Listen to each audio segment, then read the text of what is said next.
Hello everybody, just thought I'd check in and catch you up on what's been happening in Greece. It's been pretty crazy. This is my third day here and just thought I'd tell you a bit about it really. I've survived 3 days, which is pretty nice. I've met some really cool people. I'm now living in a flat of 3 with a Brazilian guy and an American guy, which is really nice. So they're cool. I've met loads and so many volunteers of all nationalities, mainly American, quite a few Aussies, some Dutch people, only one Brit, which is kind of a shame. So there's been a lot of like, hey bro, what's up dude, lots and lots of that, but I'm like, yes. Lots of cool handshakes, which I'm getting used to now, which is nice.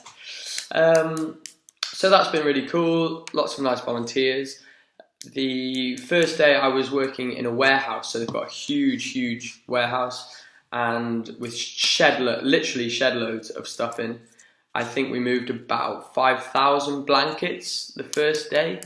In that afternoon, 5,000 blankets, roll mats, tents, clothes, shoes, everything. So we were just restructuring the whole warehouse and just putting things in order really, and making sure that they were easy to get at.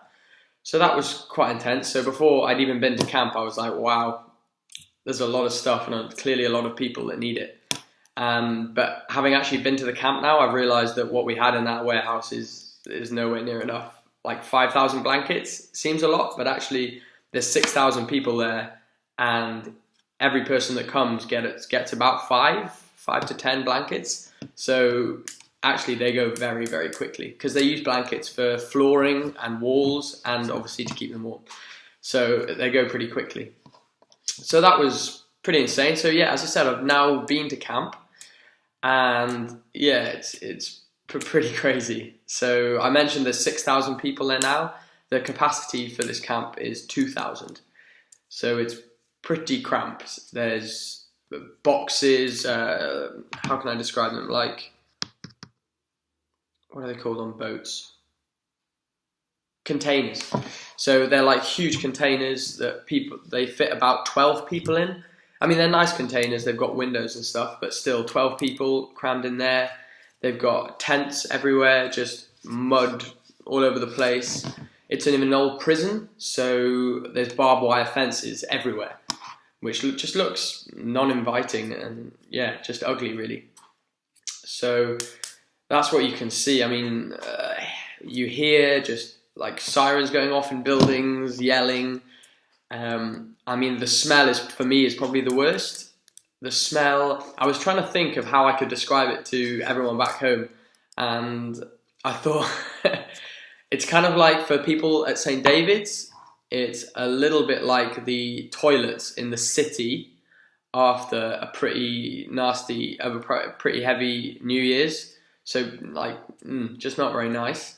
People in Bath, more like the SU toilets, just a bit stale. And for guys in Southampton, I thought Jester's nightclub, the dance floor in Jester's nightclub, really, just horrible. Stale urine is main one. Also, you've got kids burning plastics and everything they shouldn't be. They're just, they've got little fires next to them, next to the roads, and they're just making, doing what they want. They're bored, so they just burn stuff, and it stinks. So that's pretty grim. But what is amazing is so many people are happy. It's so awesome. So I go around and people are like, hello, and you just, it's incredible to see how resilient and happy they are, given what I've just said about the conditions that they're staying in. So I've met loads of really lovely people from Iraq, Iran, Syria, Bangladesh, Sudan. I met a guy from Sudan today he volunteered and has helped me with all my jobs today. They don't speak a huge amount of English, but enough that you can kind of get the gist of what they're saying, and same thing with them. So that's been really, and the kids are just running around happy. Like I've been teaching them some high fives, and yeah, they're just they seem like they have a really good time, which is surprising, but really, really, really good to see. So that's been really nice. The language barrier is pretty hard, so we've got quite a few translators that are helping us, but that's a little bit tricky. In terms of our responsibilities, I've mainly been, so I'm with Euro Relief, and we mainly deal with the accommodation side. So we're assigning tents, making tents, trying to move people.